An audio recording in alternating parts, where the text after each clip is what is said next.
Penyintas bencana Kota Ambon butuh MCK, pakaian, dan obat-obatan.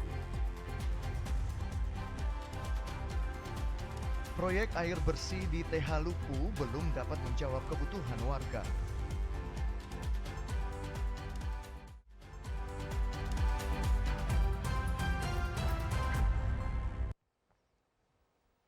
Selamat malam saudara, Anda menyaksikan Maluku hari ini edisi Sabtu 2 November 2019 bersama saya Nastasya Kakisina. Dan saya Abraham Soni Soplantila. Kami berdua akan menyampaikan sejumlah informasi yang telah dihimpun oleh tim redaksi kami. Dan inilah Maluku hari ini selengkapnya.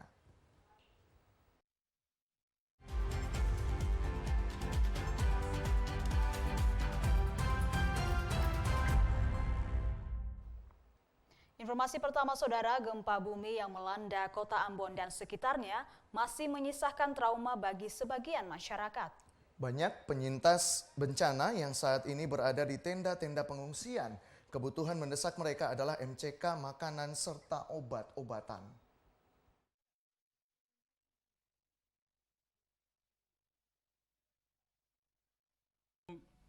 ...26 September 2019 lalu, Kota Ambon diguncang gempa bumi dengan skala mencapai 6,5 magnitudo.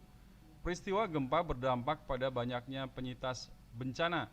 Terhitung ratusan ribu penyintas bencana yang masih mendiami tenda-tenda akibat trauma dan enggan kembali ke rumah mereka. Akibatnya banyak yang terserang penyakit. Salah satu lokasi pengungsian yang masih dipadati penyintas bencana adalah Dusun Taeno, Kecamatan Teluk Ambon. Saat ini mereka sangat membutuhkan bantuan pemerintah, terutama kebutuhan mendesak seperti MCK, pakaian, dan obat-obatan. Kehadiran Komisi 1 DPRD Kota Ambon diapresiasi dengan baik oleh penyintas bencana. Mereka berharap DPRD Kota Ambon dapat menyuarakan aspirasi mereka ke pemerintah Kota Ambon. Yang pasti mungkin dengan kehadiran Dewan Terhormat ini mungkin bisa bersuara ke pemerintah untuk mungkin bisa perhatikan, karena memang sampai selama ini belum ada semacam perhatian khusus dalam arti bahwa ada bantuan-bantuan makanan atau obat-obatan apa gitu, mungkin belum ada, dan fasilitas seperti MCK juga tidak ada. Nah, itu yang mungkin diharapkan supaya masyarakat yang ada di tempat pengungsian ini bisa terhindar dari berbagai penyakit.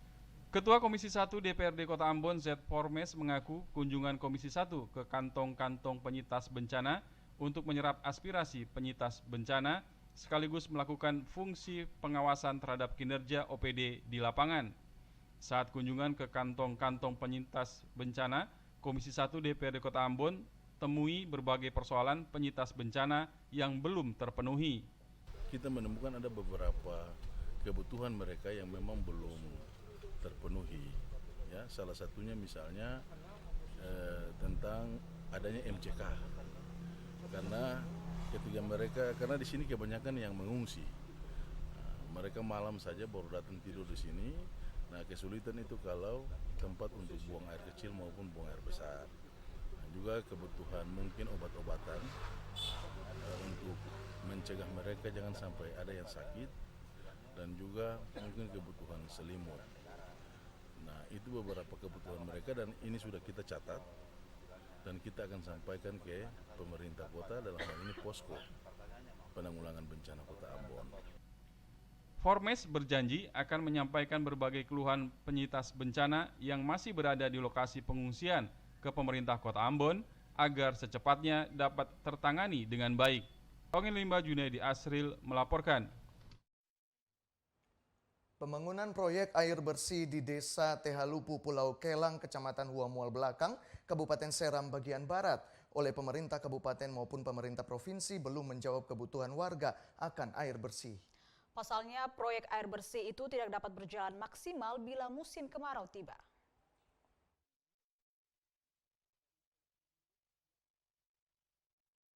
Masyarakat Desa Tehalupu, Pulau Kelang, Kecamatan Huamual Belakang, Kabupaten Seram bagian Barat masih terkendala dengan ketersediaan air bersih. Meskipun telah dibangun proyek air bersih yang dilakukan oleh pemerintah Kabupaten Seram bagian Barat maupun pemerintah Provinsi Maluku, namun belum mampu menjawab kebutuhan masyarakat akan ketersediaan air bersih di desa tersebut. Pasalnya, letak proyek air bersih yang dibangun pemerintah tidak sesuai dengan keinginan warga. Pembangunannya dilakukan pada daerah dataran rendah. Selain itu, jauh dari sumber air bersih. Akibatnya, kontribusi air bersih ke desa tersebut tidak berjalan lancar. Pejabat Kepala Desa Tehalupu Amir Dokolamo mengatakan pembangunan proyek air bersih oleh pemerintah Kabupaten Seram bagian Barat dan Provinsi Maluku belum dapat menjawab kebutuhan air bersih bagi warganya karena pembangunannya dilakukan tidak sesuai dengan struktur dan kondisi daerah setempat. Bersih sini kayaknya pelayanannya kurang bagus. Ini berdasarkan banyak kemarin yang kami dapat bantuan, memang terrealisasi tetapi jalannya kurang bagus. Bantuan dari mana, Pak? Bantuan dari provinsi dan daerah. Kabupaten. Dalam bentuk apa, Pak, bantuannya? Dalam bentuk air air keran yang memang diturunkan dari daerah. Nah, hanya pembuktiannya di lapangan dia tidak terrealisasi dengan baik. Proyek air bersih yang dibangun di Desa Tehalupu itu hanya dapat memenuhi kebutuhan warga ketika musim hujan. Sementara saat musim kemarau tiba, proyek tersebut tidak dapat berjalan maksimal. Akibatnya warga kembali memanfaatkan sumur yang ada di desa itu untuk memenuhi kebutuhan air bersih mereka. Dokolamo berharap ke depan jika pemerintah ingin membangun proyek air bersih, harap dikoordinasikan dengan pemerintah desa setempat. Otis Kotadini melaporkan. Informasi lain, Saudara, SMP 1 Atap Tahalupu, Pulau Kelang, Kabupaten Seram bagian Barat masih minim tenaga guru. Akibatnya seluruh guru yang ada harus mengajar mata pelajaran yang bukan pada bidangnya guna menutupi kekurangan tenaga pendidik di sekolah tersebut.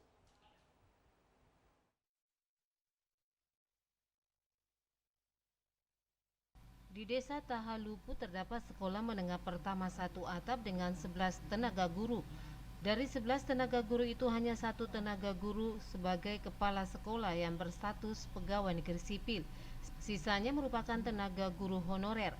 Wakil Kepala Sekolah Bidang Kesiswaan Fuad Umagap mengatakan SMP 1 atap sangat minim tenaga guru. Kalaupun ada, itu merupakan tenaga guru honorer. Dirinya sendiri kendati menjabat sebagai Wakil Kepala Sekolah Bidang Kesiswaan, tetapi masih berstatus guru honorer di sekolah itu. Minimnya tenaga guru di sekolah itu membuat seluruh guru rela mengajar seluruh mata pelajaran kendati tidak sesuai dengan bidang keilmuan yang dimiliki. Kendati demikian, para guru ini berkomitmen untuk dapat memajukan mutu pendidikan di sekolah dimaksud. Mereka berharap adanya perhatian pemerintah baik provinsi maupun kabupaten agar dapat memenuhi kekurangan tenaga guru pada sekolah tersebut. Satu atap, 1 kepala sekolah dan 10 orang guru itu honor. Itu sudah mencukupi kuota untuk melaksanakan proses pembelajaran atau bagaimana, Pak? Kalau untuk melakukan proses pelajaran cukupnya tidak, tapi ada sebagian guru yang memang tidak sesuai dengan tuntutan ilmu pendidikannya itu. Karena ada yang lulusan dengan sarjana sejarah, dia mengambil di bahasa Indonesia. Tetapi itu tidak menutup kemungkinan, sekali lagi yang kita harapkan agar pemerintah bisa melihat hal itu. SMP 1 Atap Tahalupu memiliki 105 siswa. Jumlah tersebut merupakan akumulasi jumlah siswa dari kelas 7 sampai kelas 9. Saat kunjungan Bank Indonesia Perwakilan Maluku diberikan bantuan sosial serta perangkat olahraga dan buku-buku pelajaran. Bantuan ini mendapat apresiasi positif dari pihak sekolah. Diharapkan bantuan tersebut dapat membantu memenuhi kebutuhan proses belajar mengajar pada SMP 1 Atap Tahalupu. Fuad Umagap menambahkan kekurangan tenaga guru bukan saja terjadi di SMP Tahalupu, namun hal yang sama terjadi juga pada SMA di desa tersebut. Dirinya berharap pemerintah provinsi maupun kabupaten SBB segera menyikapi kondisi ini mengingat tantangan dalam dunia pendidikan akan semakin kompleks. Otis Kotadini melaporkan. Saudara, Maluku hari ini akan kembali setelah pesan-pesan berikut ini. Jangan kemana-mana, tetaplah bersama kami.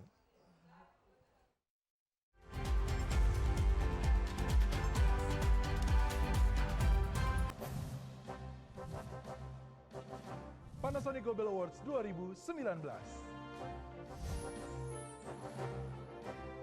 Penghargaan terbesar insan pertelevisian Indonesia. Dukung program musik terfavorit Memori Melody dalam ajang Panasonic Gobel Award ke-22 tahun 2019. Ketik PGA spasi 7C.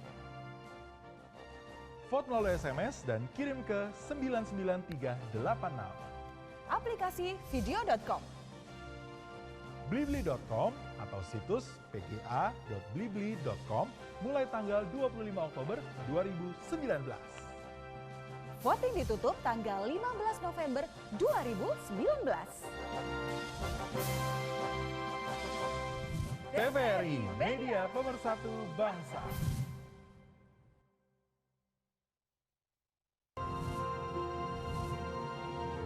Panasonic Gobel Awards 2019. Apresiasi karya terbaik insan pertelevisian Indonesia. Dukung program berita terfavorit dunia dalam berita di ajang Panasonic Gobel Awards ke-22 2019. Ketik PGA spasi 3B. Vote melalui SMS, polling ke nomor 99386. Aplikasi video.com. Blibli.com atau situs pga.blibli.com. Voting ditutup 15 November 2019. TVRI, media pemersatu bangsa. Bumi, tempat tinggal kita. Suhu permukaannya semakin meningkat. Pohon pencakar langit berubah menjadi gedung tak terbendung, membuat kita lupa bahwa lingkungan harus kita jaga. Naiknya konsentrasi gas rumah kaca akibat kegiatan manusia mempercepat pemanasan global dan suhu rata-rata bumi. Penanaman pohon termbesi akan menyeimbangkan kadar CO2 untuk melepaskan oksigen ke udara.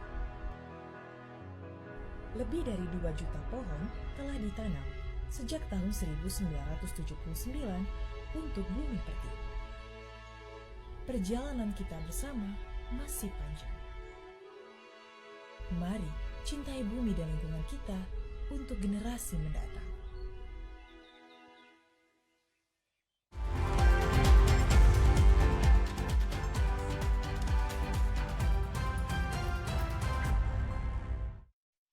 Anda kembali menyaksikan Maluku Hari Ini dan kita ke informasi berikutnya.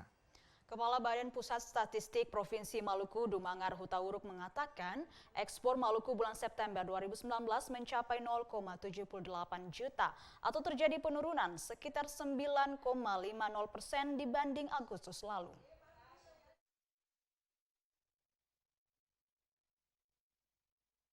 Kepala Badan Pusat Statistik Provinsi Maluku Dumangar Hutauruk menyebutkan secara kumulatif nilai ekspor Maluku Januari hingga September 2019 sebesar 9,12 juta US dollar atau mengalami penurunan sebesar 68,96% dibanding periode yang sama pada tahun 2018 lalu. Sedangkan secara umum ekspor Maluku bulan September 2019 mencapai 0,78 juta atau terjadi penurunan sekitar 9,50% jika dibandingkan dengan ekspor Agustus 2019 lalu. Untuk ekspor Maluku September 2019 berasal dari sektor non-migas. Ekspor Maluku pada September 2019 dengan negara tujuan Jepang, Hong Kong, Amerika Serikat, Singapura, dan Malaysia. Sementara ekspor terbesar adalah negara Jepang dengan total nilai ekspor 0,28 juta US dollar. Sementara itu Dumangar Hutauruk menyebut untuk impor Maluku September 2019 tercatat sebesar 5,11 juta atau turun 71,61% dibanding Agustus lalu. Secara kumulatif, nilai ekspor Maluku Januari-September 2019 mencapai 165,85 juta atau menurun 60,17% dibanding periode yang sama tahun 2018 lalu.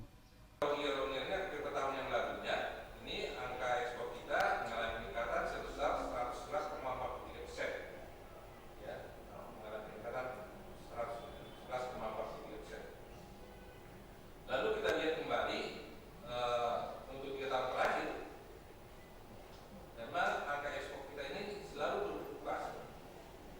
Ya, selalu berfluktuasi. Kalau untuk 2019 ini kondisinya kondisi normal. Abu Sawawa, Cak Tamaela, melaporkan.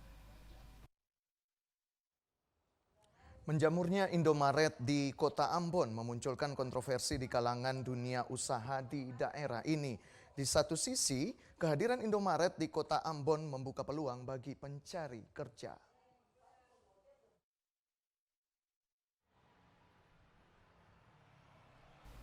Menjamurnya Indomaret di Kota Ambon sempat memunculkan reaksi keras dari berbagai kalangan, terutama usaha swalayan yang ada di Kota Ambon. Mereka berpendapat kehadiran Indomaret dengan skala besar berdampak pada daya beli masyarakat, terutama terhadap swalayan yang ada di Kota Ambon. Oleh karena itu, pemerintah Kota Ambon sebagai eksekutor pemberi izin hendaknya menjaga keseimbangan usaha antara pengusaha lokal dan luar daerah. Dengan demikian, perputaran roda ekonomi pada setiap usaha dapat berdampak positif terhadap nilai jual dan memberikan nilai keseimbangan dalam berusaha. Belum sampai 6 bulan, bayangkan sudah puluhan lebih. Saya dengar dari orang di Kota Madia, Alfamidi mau masuk juga, satu owner saja. Ke depan Indogrosir akan masuk juga, Alfamart masuk juga. Saya mau bilang ada karakteristik lokal yang beda di Ambon. Di Ambon ada pondok-pondok di ujung-ujung jalan, ada pondok-pondok di mata perumahan dan pertokoan. Di mana kemudian di Indomaret dan Alfamart, kita tidak masalah persaingan usaha yang bebas, tapi tidak bisa kita samakan mereka dengan modal besar, menghantam kita dengan mungkin pasar sama, tapi perang diskon itu luar biasa. Mungkin kalau Anda lihat list harga sama, tapi mereka akan melakukan dengan perang diskon yang kemudian membuat kita semua mati. Kehadiran Indomaret pada sisi yang lain memberikan efek positif bagi pencari kerja, terutama di Kota Ambon. Usaha Indomaret sejak dibuka di Kota Ambon telah menyerap sebagian besar ratusan tenaga kerja. Hal ini harus diresponi positif oleh publik di Kota Ambon. Selain itu, kehadiran Indomaret juga turut membantu pemerintah kota dalam hal menekan angka pengangguran di kota ini. Abu Sabawa, Unga, TVRI Maluku, melaporkan. Ciri-ciri keaslian uang rupiah harus diketahui secara baik dan benar oleh masyarakat. Dengan mengenal ciri-ciri keaslian uang rupiah dapat menekan peredaran uang palsu di tanah air.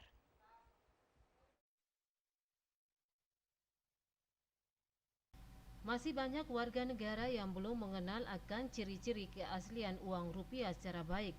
Padahal pengenalan ciri-ciri keaslian uang rupiah wajib diketahui oleh seluruh anak bangsa, terutama di daerah-daerah terdepan, terluar dan terpencil di daerah ini. Dengan mengenal ciri-ciri keaslian uang rupiah secara baik oleh warga negara, dapat menekan peredaran uang palsu di tanah air, terutama di daerah terdepan, terluar dan terpencil. Menyikapi akan hal ini, Bank Indonesia Perwakilan Maluku pekan kemarin melaksanakan ekspedisi kas keliling di pulau terdepan, terluar dan terpencil di Maluku. Hari pertama ekspedisi, tim mendatangi desa Tahalupu di Pulau Kelang, Kecamatan Huamual Belakang, Kabupaten Seram bagian Barat. Tim ekspedisi ini terdiri dari Kasir Bank Indonesia Perwakilan Maluku, staf Biro Ekonomi Provinsi Maluku, dan dokter dari Rumah Sakit Latumeten, Ambon. Tim ekspedisi ini didampingi Arwin Johari. Ekspedisi ini terlaksana atas kerjasama Bank Indonesia Perwakilan Provinsi Maluku dengan TNI Angkatan Laut Lanal Halong. Warga Tahalupu sangat antusias dalam mengikuti sosialisasi ciri-ciri keaslian uang rupiah yang dilaksanakan tim ekspedisi. Ketua Tim Ekspedisi Kantor Perwakilan Bank Indonesia Provinsi Maluku, Arwin Johari, mengatakan sosialisasi ciri-ciri keaslian uang rupiah ini dilaksanakan agar masyarakat yang berdomisili terutama di pulau terdepan, terluar dan terpencil dapat mengenal ciri-ciri keaslian uang rupiah secara baik dan benar. Kegiatan ini, kata Arwin Johari, merupakan kegiatan rutin tahunan yang dilaksanakan Kantor Perwakilan Bank Indonesia Provinsi Maluku. Dalam sosialisasi ciri-ciri keaslian uang rupiah itu, masyarakat juga diminta tetap mempergunakan uang logam yang diedarkan Bank Indonesia di tanah air. Karena penolakan uang logam dapat dikenai sanksi berupa pidana dan denda sebesar 200 juta rupiah. Staf Bidang Ekonomi Provinsi Maluku, Susilo, pada kesempatan itu mengajak masyarakat agar dapat menjaga keutuhan uang rupiah secara baik, karena pencetakan uang rupiah tidak sebanding dengan nilai nominal yang ada pada uang rupiah tersebut. Bikin satu lembar uang itu sangat mahal. Biayanya sangat mahal ya Pak ya. Untuk satu lembar uang itu, apalagi kalau koin 100 rupiah ya, bikin aja itu biayanya lebih dari 100 rupiah. Makanya kadang-kadang teman-teman suka buat. Nah, mungkin dengan ada acara seperti ini memberikan edukasi, memberikan pengetahuan Sosialisasi ciri-ciri keaslian uang rupiah yang dilakukan Kantor Perwakilan Bank Indonesia Provinsi Maluku itu cukup mendapat respon positif dari warga setempat. Otis Kotadini melaporkan. Ucapan sumpah janji anggota DPRD Kota Tual periode 2019-2024 dilakukan dalam sidang paripurna DPRD Kota Tual oleh Kepala Pengadilan Negeri Tual Ali Murdiat Jumat pagi. Pada saat yang sama diangkat 2 anggota DPRD yang meraih suara terbanyak sebagai ketua sementara yakni Hasan Syarifuddin Borut dan wakil ketua sementara Ali Mardana.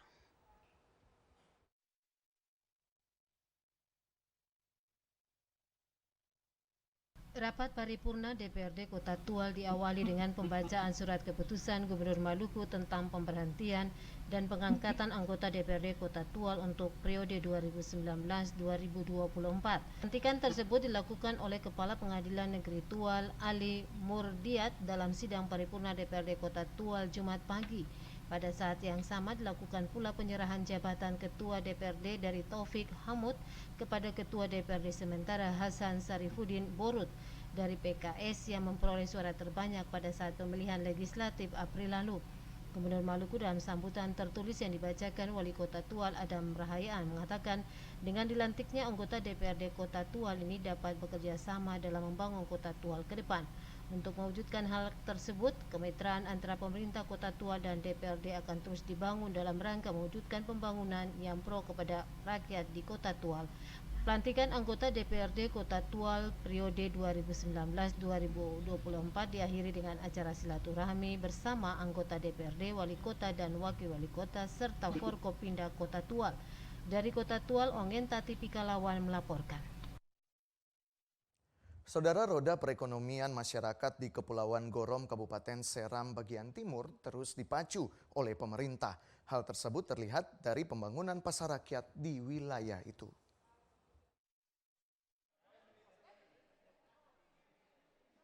Guna memacu roda perekonomian masyarakat di sejumlah kecamatan di Kabupaten Seram bagian timur, pemerintah melakukan sejumlah langkah diantaranya membangun pasar rakyat di Dusun Samboro, Desa Kataloka, Kecamatan Pulau Gorom.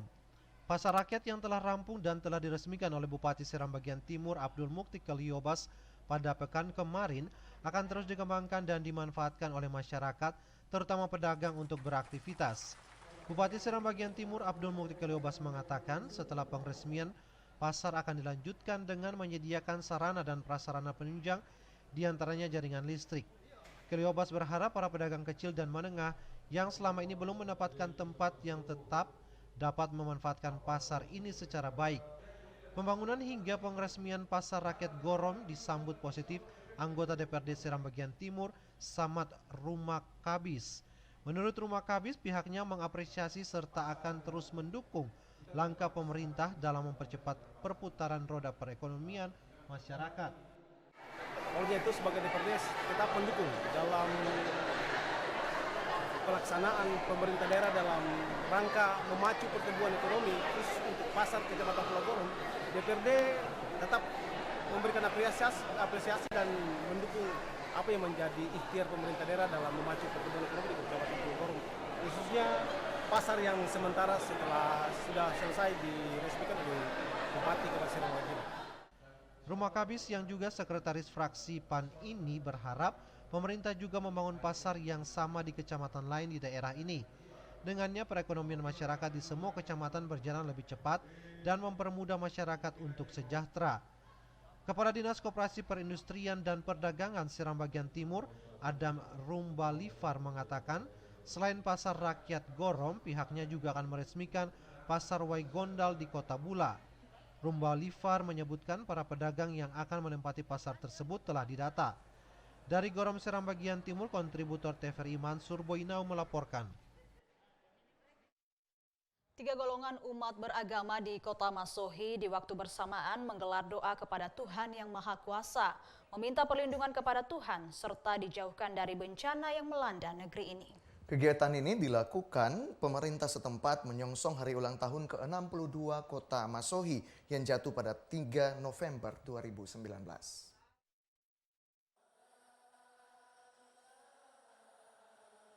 Berbeda dari tahun sebelumnya, 3 golongan umat beragama di Kota Masohi, Kabupaten Maluku Tengah menyambut peringatan hari berdirinya Kota Masohi yang ke-62 tahun dengan menggelar doa di masing-masing tempat ibadah.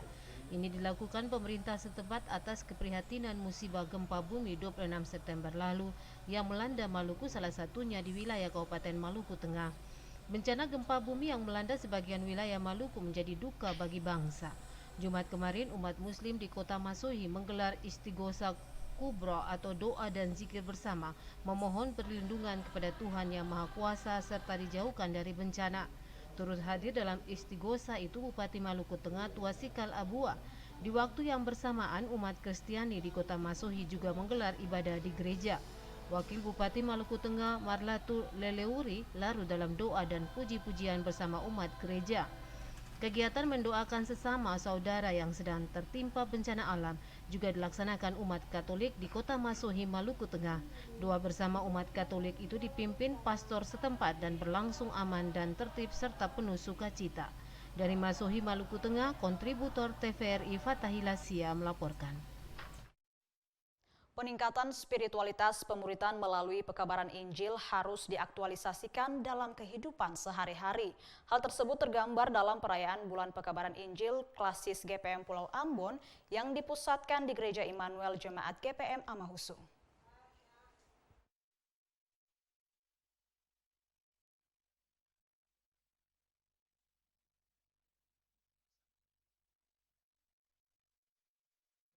Penginjilan yang dilakukan Fransiskus Xaverius pada tahun 1546 di negeri Soya, di mana Injil untuk pertama kali disemai.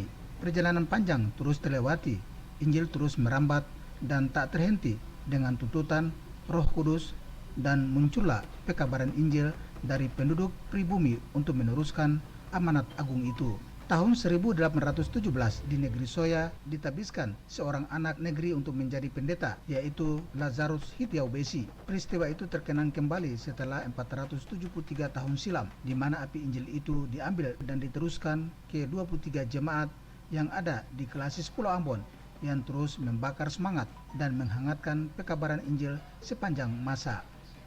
Refleksi peningkatan spiritualitas pemuridan itu mengemuka dalam perayaan Bulan Pekabaran Injil Klasis GPM Pulau Ambon di Gereja Immanuel Jemaat GPM Amahusu. Dalam perayaan itu dilakukan berbagai kegiatan yang didorong oleh idealisme dan semangat pekabaran Injil dengan tema sentral pelayanan GPM, yakni spiritualitas dan pemuridan. Khusus di Klasis Pulau Ambon, kita memaknai sejarah itu dimulai dari pekabaran Injil yang dilaksanakan di Benteng Victoria dengan diikutsertakannya beberapa pendahulu dari Soya, dan Soya yang pertama. Oleh karena itu tidaklah heran kalau seandainya api obor pekabaran Injil itu diambil dari Soya. Sekretaris Klasis GPM Pulau Ambon, Pendeta Elrianto Muskita, menyampaikan sejumlah catatan penting yang menjadi tujuan dari kegiatan yang digelar, yakni peningkatan spiritualitas pemuridan dalam pekabaran Injil, peningkatan kapasitas pelayanan dan umat yang sejalan dengan program klasis di bidang PIPK dan serangkaian perlombaan. Bahwa gereja tidak mungkin hidup tanpa pekabaran, tidak ada pekabaran Injil. Dan pekabaran Injil bukan terkait dengan bagaimana kita mengkristenkan orang saja, tetapi yang paling penting bagaimana kita membina lagi relasi-relasi kemanusiaan.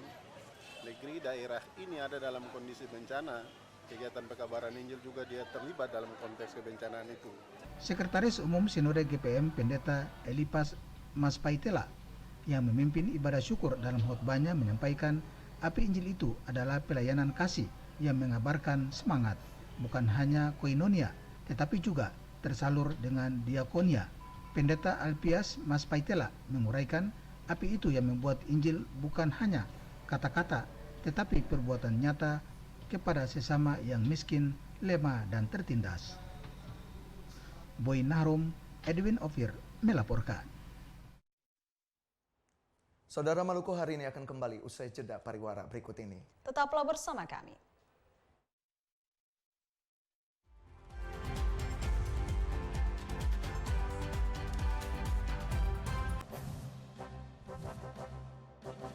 Panasonic Global Awards 2019. Penghargaan terbesar insan pertelevisian Indonesia. Dukung program musik terfavorit Memori Melodi dalam ajang Panasonic Global Award ke-22 tahun 2019. Ketik PGA spasi 7C. Vote melalui SMS dan kirim ke 99386. Aplikasi video.com. Blibli.com atau situs pga.blibli.com mulai tanggal 25 Oktober 2019. Voting ditutup tanggal 15 November 2019. TVRI, media pemersatu bangsa.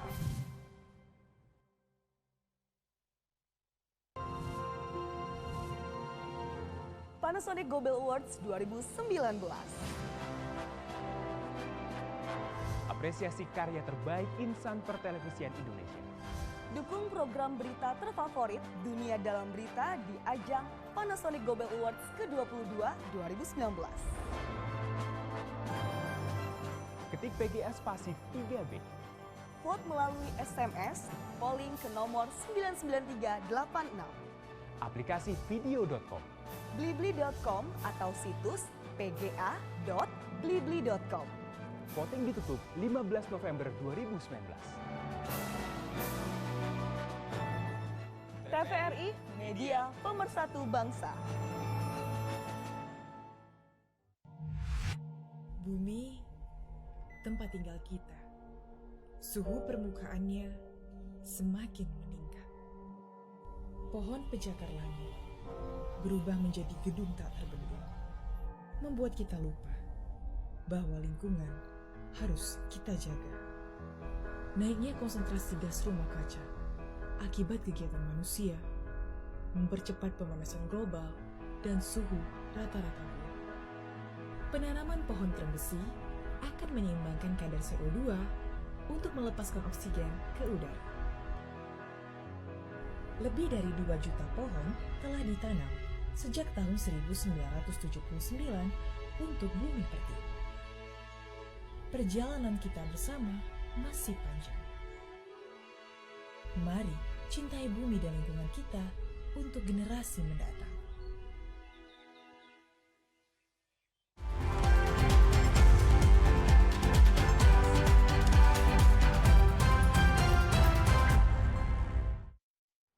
Anda kembali menyaksikan Maluku hari ini dan kita ikuti informasi selanjutnya. Ya saudara, gempa bumi bermagnitudo 6,5 yang mengguncang wilayah Pulau Ambon dan sekitarnya juga berdampak pada aktivitas berbagai tempat wisata di Pulau Ambon. Seperti di Pantai Natsepa yang selalu dikunjungi wisatawan setiap hari, kini menjadi sepi pengunjung maupun penjual rujak dan jajanan lainnya.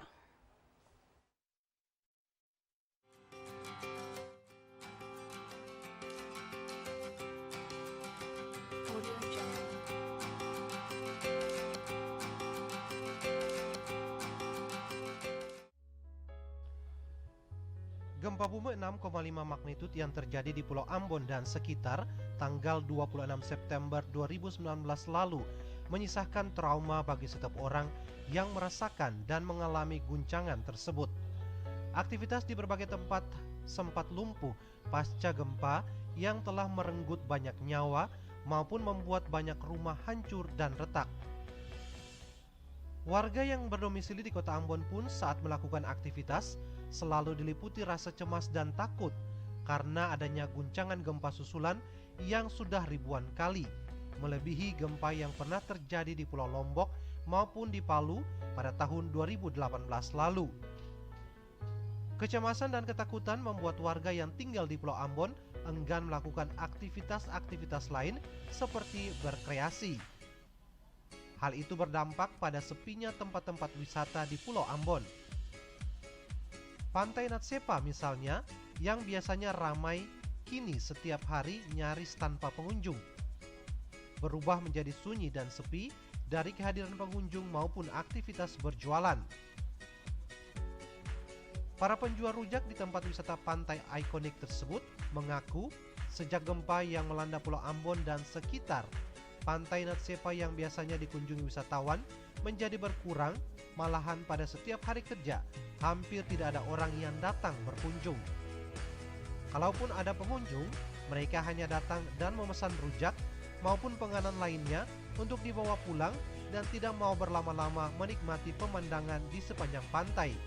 Apalagi sampai mandi di air laut di kawasan wisata Pantai Natsepa.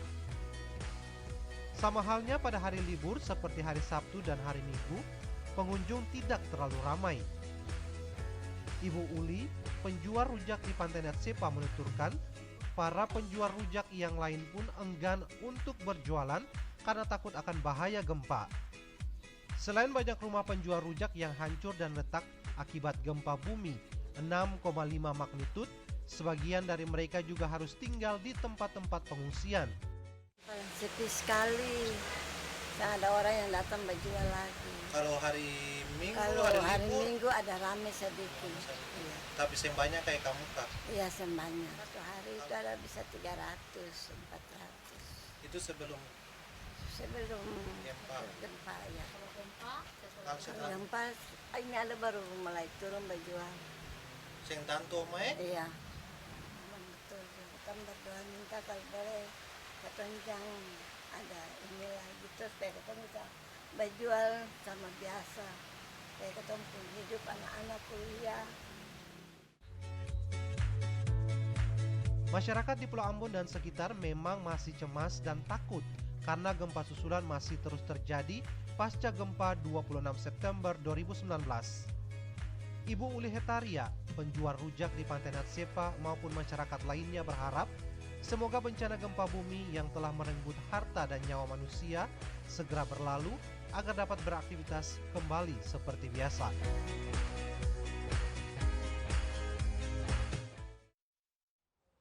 Informasi lain saudara, sepeda motor listrik kini menjadi tren tersendiri di tanah air, apalagi di kota-kota besar di Indonesia. Namun sayang, teknologi baru di bidang otomotif ini memang belum terlalu dikenal oleh masyarakat Maluku, apalagi sampai memiliki kendaraan yang menggunakan tenaga listrik. Padahal sepeda motor bermesin listrik ini lebih ramah lingkungan dan harganya pun lebih murah.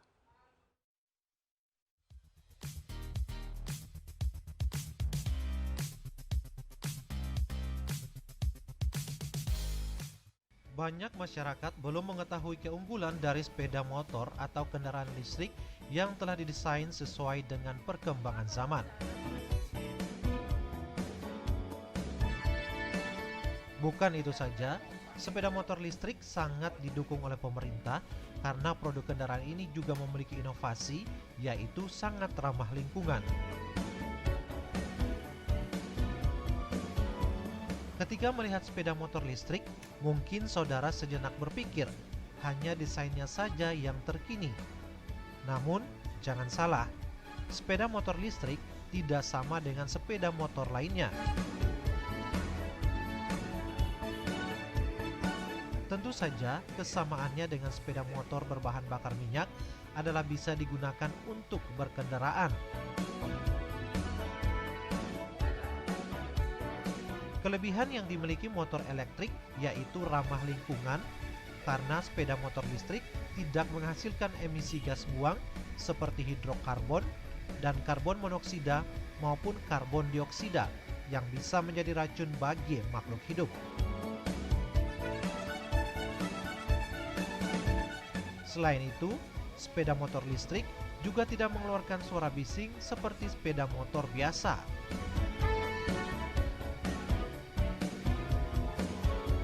Jika aki atau baterai sepeda motor tersebut sudah terisi listrik, motor listrik ini akan berfungsi.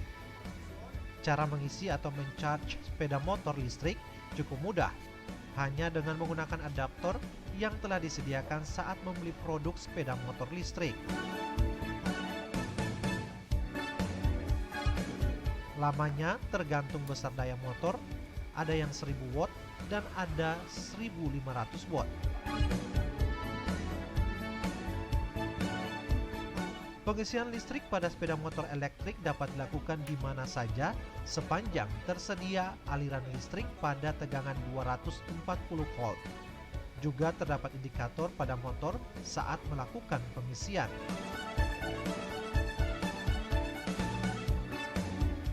Besar daya listrik pada motor juga menentukan jarak tempuh motor itu sendiri. Harganya pun bervariasi tergantung merek dan juga kapasitas atau daya motor listrik.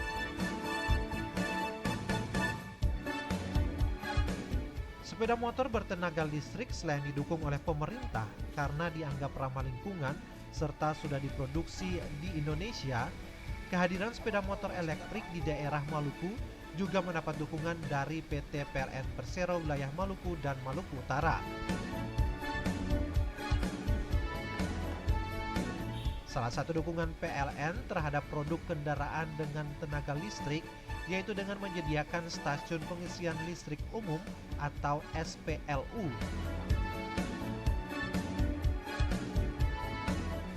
Memang karena tergolong masih langka, di Maluku keseluruhannya hanya terdapat beberapa SPLU di beberapa kota seperti di Langgur, Maluku Tenggara, Masohi, Maluku Tengah, dan Kota Ambon.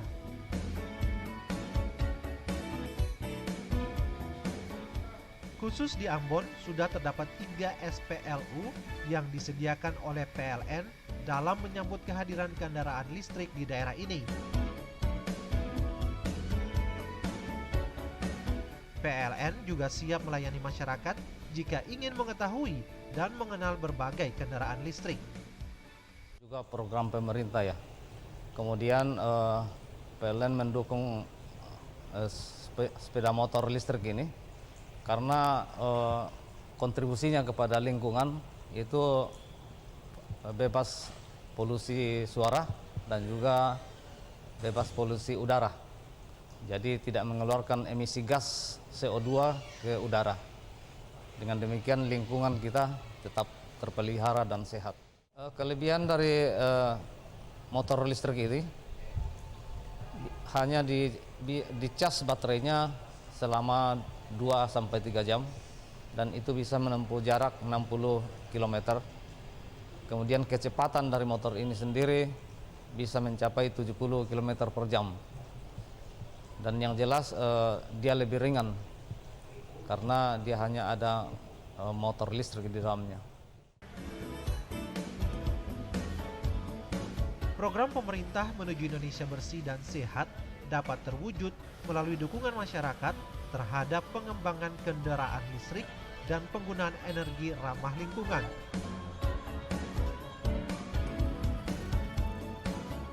Kehadiran sepeda motor listrik mampu mengurangi polusi udara maupun suara, terutama di kota-kota besar di tanah air.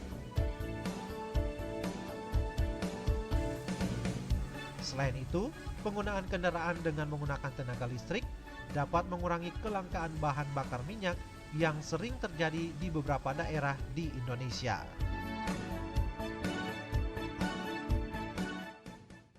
Saudara, speedboat jurusan menjadi salah satu transportasi alternatif bagi sejumlah warga di Kota Ambon.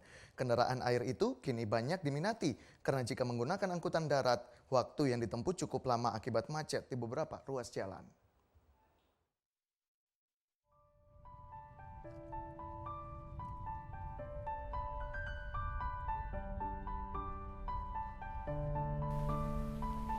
Speedboat yang beroperasi di Teluk Ambon, utamanya jurusan Kota Jawa Mardika, sudah ada saat konflik Maluku sekitar 20 tahun lalu.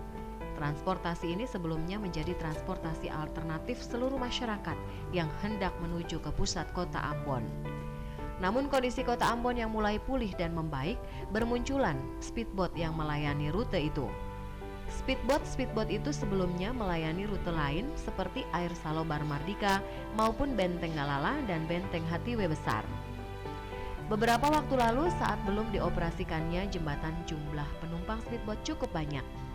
Sebagian besar adalah mahasiswa yang mengejar waktu. Namun setelah jembatan Merah Putih dioperasikan 2017 lalu, jumlah penumpang speedboat mengalami penurunan.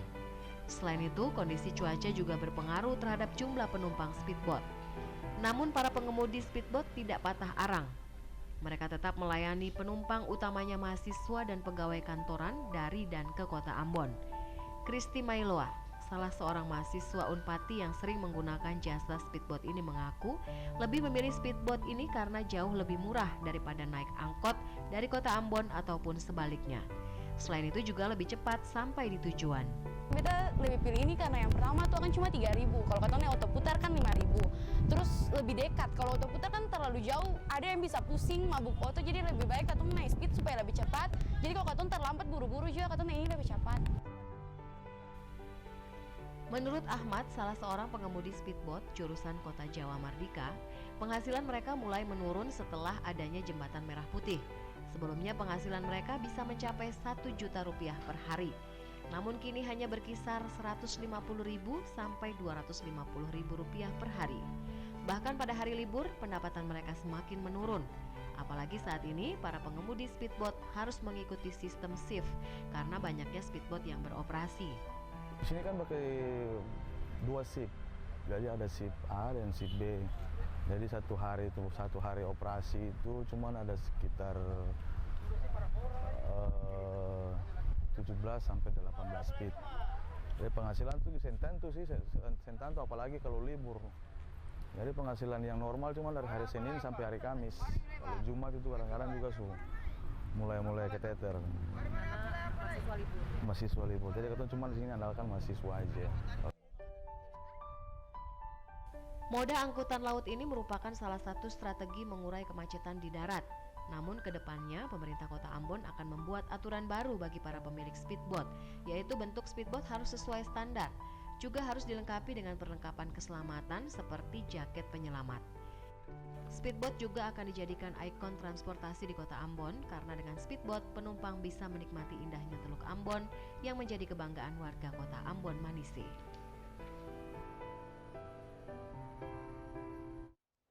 Saudara, bank sampah memiliki peranan penting bagi manusia dan alam sekitar. Kehadiran bank sampah di suatu lingkungan bisa menjadikan lingkungan bersih, sehat, dan rapi. Selain itu, program nasional pemerintah di bidang lingkungan juga menyadarkan masyarakat untuk menjaga kebersihan serta dapat membuat sampah menjadi barang yang berguna dan berharga.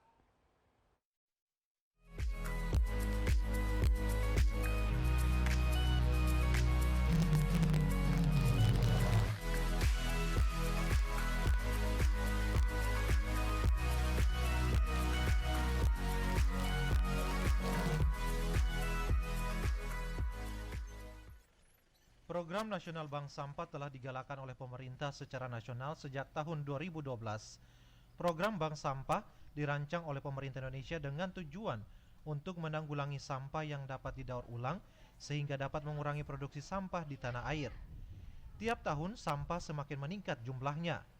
Karena itu, pemerintah melalui program Bank Sampah berusaha mengkampanyekan 3R, yaitu Reduce, Rescue, dan recycle atau mengurangi, selamatkan, dan daur ulang sampah kepada masyarakat.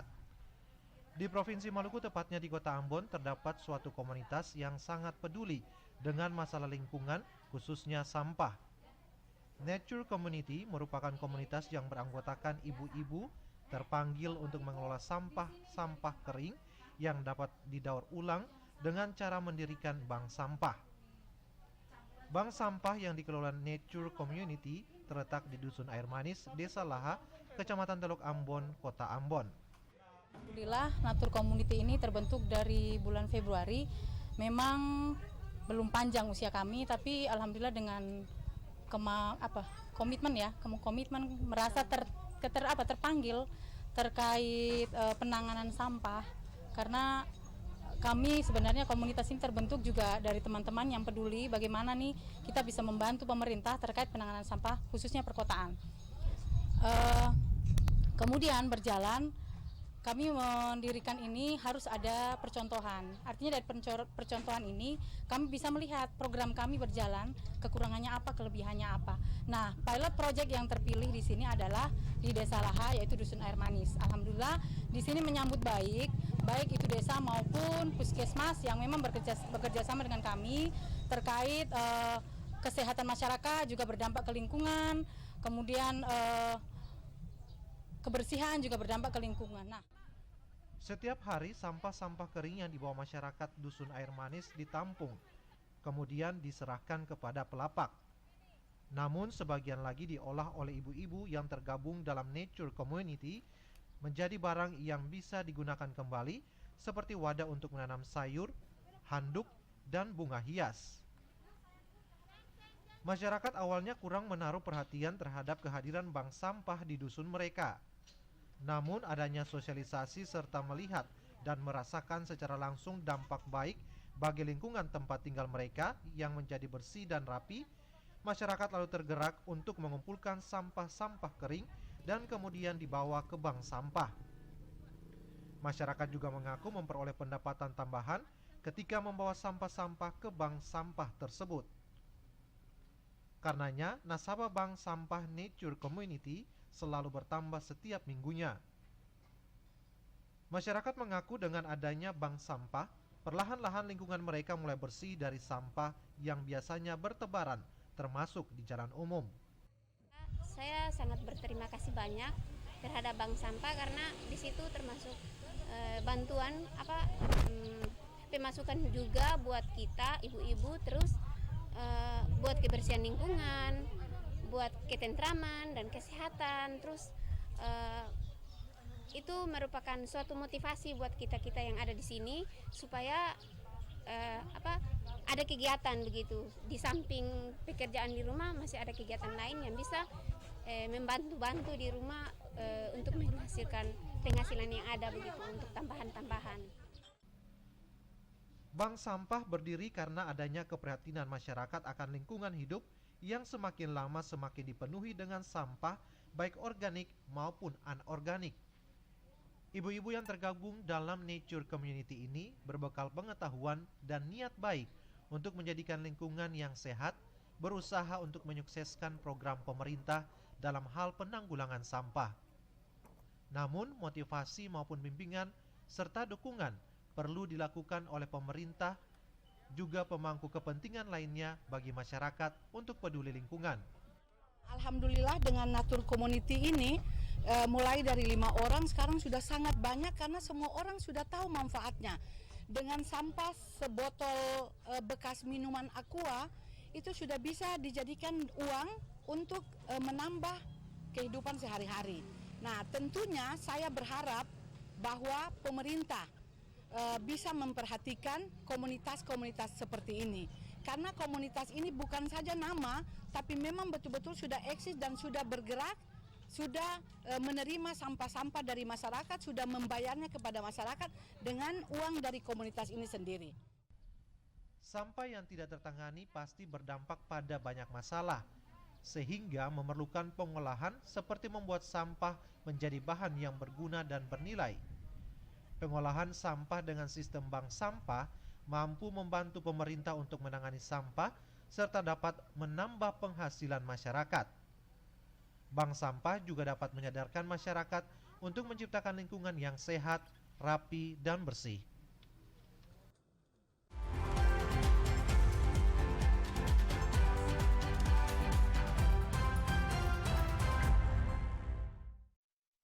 Informasi tadi mengakhiri perjumpaan Anda dengan kami dalam Maluku hari ini. Akhirnya saya Anastasia Kakesina. Dan saya Abraham Soni Soplantila mewakili kerabat kerja yang bertugas mengucapkan terima kasih, selamat malam, dan selamat berakhir pekan.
Inggris.